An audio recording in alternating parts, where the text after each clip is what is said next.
Guys, welcome back to the channel. Today we're going to be unboxing a couple of NECA Universal Monsters figures. As you can see here today, we have both of the Universal Monsters Creature from the Black Lagoon action figures from NECA. This is the ultimate Creature from the Black Lagoon, the Gill-Man, if you will. I've got both versions here. I've got the color and the black and white version. As NECA has been putting out the Universal Monsters in their color and black and white versions to more accurately represent their appearances in the film. So guys, we're going to take a look at these today, get them out of the box, explore them, and take a full look. So stay tuned. As always, my name is Matt, and this is the Pop Complex.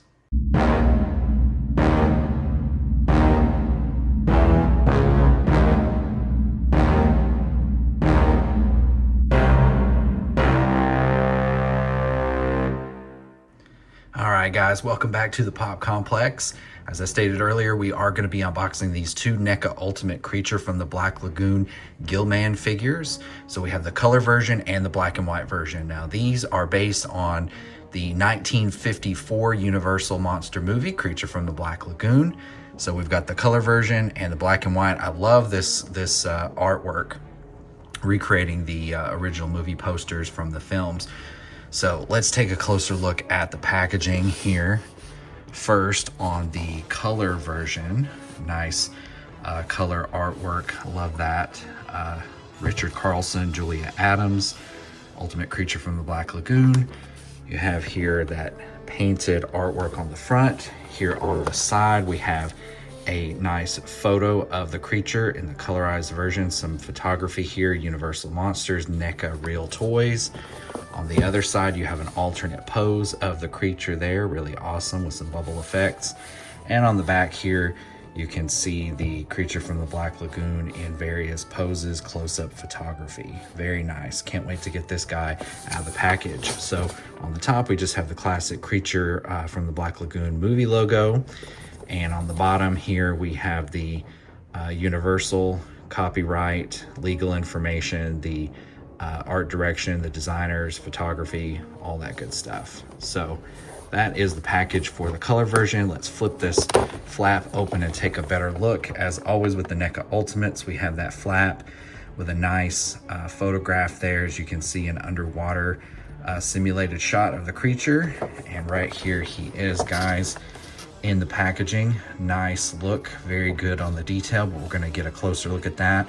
Now this guy does not come with a plethora of accessories because basically the creature has no accessories in the film, but we do have a multitude of alternate hands, and we have what looks like two alternate heads with different expressions that we're going to take a closer look at when we get this guy open and out of the package. Let's get this out of the way. Now let's look at the black and white version. For some reason, I always like the black and white versions of the cover art that NECA puts on these, whether it be for the Dracula, Wolfman, or the creature, the Frankenstein's monster figure. I like the alternate artwork. So right here we have an alternate movie poster here with the stars, Richard Carlson, Julia Adams there. The creature is up here by the logo, sort of like a more crude hand-drawn look, but not suitable for children. So how about that, guys? All right, and here again, we have the same barcode and legal information. And on the side here, we have a nice black and white photo, or actually the figure's in black and white. So the photo is the black and white version. Flipping around to the other side, we have an alternate pose with the logo, Universal Monsters, NECA Real Toys. The classic logo there on the top of the box. And on the back, we have a lot of alternate photography for the creature. Very awesome. Can't wait to get this guy out of the packaging. Let's flip the flap open here. Oh, I really love that photo there of the creature in the black and white against the jungle backdrop there. And there he is, guys. Flip it around here in the black and white version. Something about the black and white versions of these figures that really look authentic. I mean, of course, the films themselves are in black and white. The Universal Monsters are in black and white, so there's a little bit more of authenticity there, I think, that I appreciate. But we get the two alternate heads and looks like 6 alternate hands. but we'll take a closer look when we get him out of the package. So there is the creature from the Black Lagoon, the black and white and the color version. So guys, even though this film was made in 1954, it was still shot in black and white, probably for budgetary reasons would be my guess, but let me know in the comments, guys, below if you have any additional insight on that. But the creature from the Black Lagoon 1954 was the first in a series of 3 Gill-Man or Creature films from Universal. So guys, stay tuned and we're gonna get these guys out of the package and take a closer look. All right, guys, and we're back with the 2 creatures, the 2 Gill-Man out of the package. So we have the color and the black and white version. So let's take a closer look at the color version. He doesn't look too bad under the lights here, but he looks a little bit more green than you would think the actual costume would be. Now he's got a lot of brown highlights here, as you can see, that almost look like a gold. So he looks kind of green and gold, but they're kind of a shimmery brown. So let's take a closer look. So the details you can see here on the face, he does have a little bit of a reddish pink look to his fish lips, if you will. And you can see the detail there on the scales around the chest and neck area. There are his gills highlighted in that iridescent shimmery brown. As you can see on his back, he does have like a dorsal fin on his back, and those like back plates, those overlapping back plates go all the way down, highlighted by that shimmery brown, all the way down to the dorsal ridges there on the back of the costume's legs. And also these overlapping plates go down the detail of the leg all the way down till we get to the back of the calves. And again, that dorsal fin look continues all the way down to the feet of this guy. And as we can see here, you can see his feet there, his bony, scaly fish claws there. Detail on the hands, we can get a better look. Again, highlighted by that shimmery iridescent brown.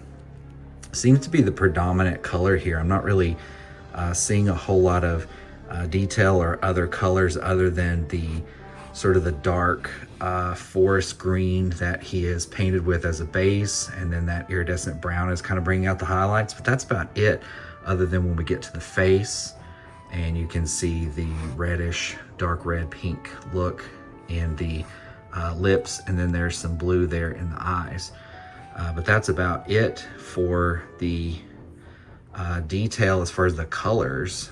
You wouldn't really think that he would just have the 2 colors kind of bringing out all the detail and shading on the body, but that's about it.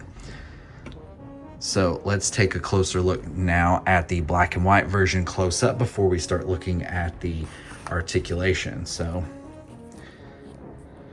put his hands down, and nice look there. As you can see, he is more of a flat gray all over. I'm seeing some highlights of a little bit of a darker gray, but he almost appears to be a solid one color for the most part of gray, which is kind of unusual, and for this particular figure kind of works just to have that one flat color. It's hard to describe, but there is, maybe it looks like a little bit of dark detail kind of worked in between the little dorsal spines that you see there, but not really seeing much of anything else. Kind of the shadows do a lot of the work in the fins. And there's a closer look at the feet there as well. Same identical figure as the color version, so no difference in the sculpting there, guys. But that was a closer look at the black and white version. So before we get into the articulation, let's look at the heads and hands that come with this guy. So they do come with the same alternate heads, which is how Frankenstein started out, and the Mummy and the Wolfman until they started giving us different versions, like with the Dracula. So let's see if I can get a little more focus here. There we go. That is the wide open mouth on the creature. Then we have a medium, partially open mouth. And then of course the default mouth on the creature is the completely closed mouth, which probably gonna switch this out with maybe the partially open mouth, just to make him a little bit more menacing, because the one on at least the color version kind of looks a little too friendly. So the hands, I think it's a little bit of an overkill, I think, with the hands to give 6 alternate hands in various degrees of spread fingers, spread appendages. But the ones on the creature himself are just an open hand. This one is an open hand, but the fingers are slightly curled back a little bit. Then this is really the biggest difference in the hands. We have more of a partial gripping, like he's about to close his hands, his claws. And then there's wide open, completely spread out fingers. Again, guys, not much difference in the openness of the hands. So I think it's a little bit of an overkill to include that many hands with this guy, since it's mostly open-handed in the posing anyway. And the black and white, we get the same hands, the spread wide open fingers, the fingers that are slightly curled, and then the hands where the fingers are curled a little bit more, the last 2 fingers sort of like a partial gripping. The alternate heads here are again the same. Really love the detail. The detail for some reason really pops on the black and white. So I tend to favor the black and white figures more, not only because they're movie accurate, but the detail looks really great on the black and white. So there's the partially open mouth on the black and white head, and then the completely open mouth. All right, so that's the extra heads and hands. So now let's take a closer look at the articulation. So these figures are identical, so I'm not going to get into articulation for both of them. It will be the same. So the head, this guy, the way he's designed, he's kind of like the Godzilla figures. The fins and the plates and the scales and the way he's designed is going to limit his range of motion with the articulation, but that's okay, because there's not really too many poses that we're going to want to put this guy in. So yeah, let's take a look. So the head is on a ball joint. As you can see, there's a neck segment here. So it's kind of the head and then the neck segment and then attached to the body. As you can see, that neck segment will bend about 180 degrees comfortably for me. I wouldn't really want to push it any farther than that. But the head here, the ball joint where the head meets the neck, you can only get this much range going forward and back because of that neck cuff there, that collar really, if you will, that kind of gives that up and down and side to side. But the head, again, kind of in that 180 degree. As you can see, you have to manipulate that neck collar there a little bit, but you can kind of get more than 180 degrees this way in the rotation if you kind of manipulate that a little bit. But as you can see, the shoulders, ball jointed shoulders, it looks like they go up a little bit more than 90 degrees. This shoulder plate kind of restricts that movement there, but we do get a forward as much as this will allow here, and back up to the ridge of that there. But any angle you would like, out and forward. Now the forward arm doesn't get much motion when he is straight out at the 90 degrees. But if we look at the elbow, let's see, is that a double jointed elbow? It looks like it may be, yes. So there's a segment right here where the back of the tricep meets the elbow. That has a little bit of articulation there in it, as you can see. But he gets a pretty good bend there at the elbow.